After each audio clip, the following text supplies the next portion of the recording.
Alright, so I'm going to talk to you guys about minimum wage tonight. Minimum wage, when I refer to it, I'm talking about the federal minimum wage. Now there's California minimum wage, which is currently $8 an hour, and the federal minimum wage is $7.25.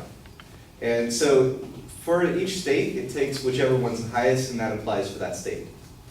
So now, minimum wage was originally created by Franklin D. Roosevelt in 1938, and at that time it was 25 cents an hour. And I propose the minimum wage stays at the same price that it currently is, at the $7.25, because if we increase the minimum wage, it would cause inflation to occur, it will reduce the number of jobs, and it will reduce job diversity. So the first point, it will cause inflation to occur. Inflation is generally healthy for an economy. The general inflation rate runs at about 3% per year for an economy. But if we were to increase the minimum wage, then that would increase the inflation rate above 3%, harming our economy. Because it would reduce the value of our dollar, so whatever we get paid, that $7.25, $8 an hour, would then buy less product, or less goods and services. There was a study published in the Journal of Human Resources that found that higher minimum wage can actually increase the proportion of families living at or above the near poverty line. So meaning that if people are living at the poverty line currently, we increase the minimum wage, it will keep those people at the poverty line, because most people that are living at the poverty line don't have jobs. So an increase in minimum wage isn't going to do them any good. All it does is cause other employers to fire the employees that they currently have in order to subsidize costs and things like that. And then those people are then competing against the already unemployed people for jobs. There's also, according to another claim, that an increase will reduce poverty, as I spoke about. And Michael Saltzman, a research director at the Employment Policies Institute, reports that 28 states raised the minimum wage above the federal minimum wage in the 4 years prior to the passage of the last federal minimum wage increase. So he's saying that the states alone believe that the minimum wage is too low, and the economists from Cornell and American universities found no correlation between an increased minimum wage and a decreased poverty rate. So those two economists then looked at his data and found that it was completely false, that it didn't increase the poverty rate at all. So my second point would be that an increase in the minimum wage rates will then reduce the number of jobs available. Increase in the minimum wage will harm not only the workers that are currently employed, but also the unemployed workers as well. Economists David Newmark from UC Irvine and William Washer from the Federal Reserve Board determined that an increase in the minimum wage directly results in a loss of jobs. This is due to the increased costs that the employers then occur when we have the minimum wage increase. So they're forced to cut hours, to lay off employees in order to try and save their costs, reduce their costs so that they can save their whole company. And so because of this, there are a lot of employers that participate in what's known as black markets.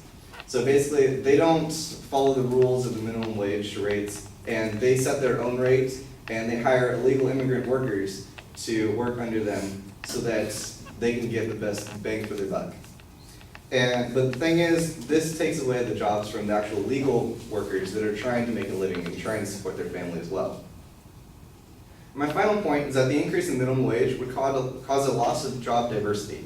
Many people hear and think, why do we need job diversity? And it's actually very important to a company's success.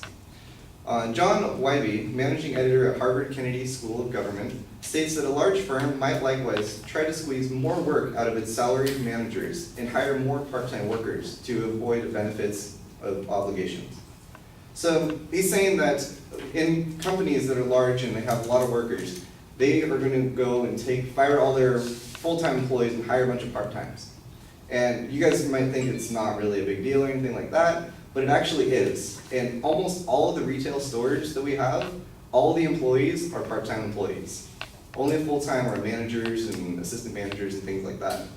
So it makes it to where the managers are overworked and they do way too much and they don't get paid enough. And then the part-time employees are then down below the poverty line because they can't get a full-time job. And they also, what employers do is they create automated systems in order to incorporate this. So like the grocery store, when you see someone has a self-checkout lane, you go to that lane, there's only one employee working all 4 of those registers instead of 4 employees working on 4 registers. So that leads me to conclusion, the minimum wage should stay at the current level, or else we risk inflation, loss of jobs, and loss of job diversity. Thank you.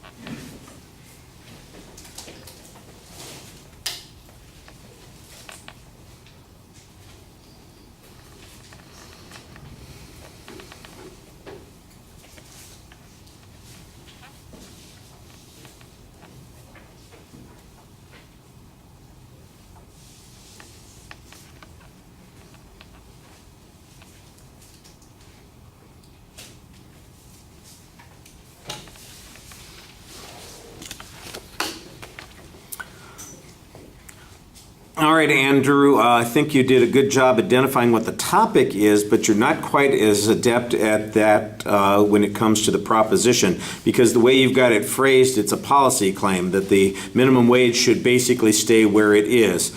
Your claim of fact would be something like there's a harm to increasing the minimum wage. That would be the way that I think you want to state this for the claim of fact assignment that you have. So that's a little bit of a complication. You did a good job laying out what the secondary points were going to be during the speech and labeling them as you went through, although there was a little bit of complication on that first point, because in addition to the argument about inflation that you have on the first point, there's an argument about poverty that kind of ties in with that, but it sounds like it's a second and separate point, even though it is really a subcomponent of that point. And so the labeling was a little inconsistent. But after that, it was pretty straightforward, because it's a good thing that you had done the previewing, because then I knew that that really was a distinct issue. Like I said, the signposting was pretty solid, except for that one little bit of an issue. The evidence that you provide, I thought that you had a couple of good hypothetical examples and illustrations. The statistical information needs to be a little bit stronger. There's some information about the inflation rate that you present. I did think that you did a good job indicating the authorities that you're quoting and giving us their qualifications and reasons to believe that they know what they're talking about. The evidence on the first point, I think, tended to be more toward the poverty issue than the general inflation issue. In other words, that if there is inflation, the people that get hurt most are the ones at the poverty level, without necessarily showing that the minimum wage would substantially increase inflation. And so it's a little bit like putting the cart before the horse. You think you've got, I think, the issue presupposed as opposed to providing the backup on that particular point. Let's see, I thought you did a good job basically presenting what is the equivalent of a rebuttal argument here, suggesting that the minimum wage isn't really going to do much to affect the poverty rate. So that sounds okay, although it did sound at one point like the evidence that you're quoting there is being paraphrased instead of being quoted directly. Like I said, I thought you did a good job citing the authorities on job losses. You got into a little bit of an argument about black markets and how they work.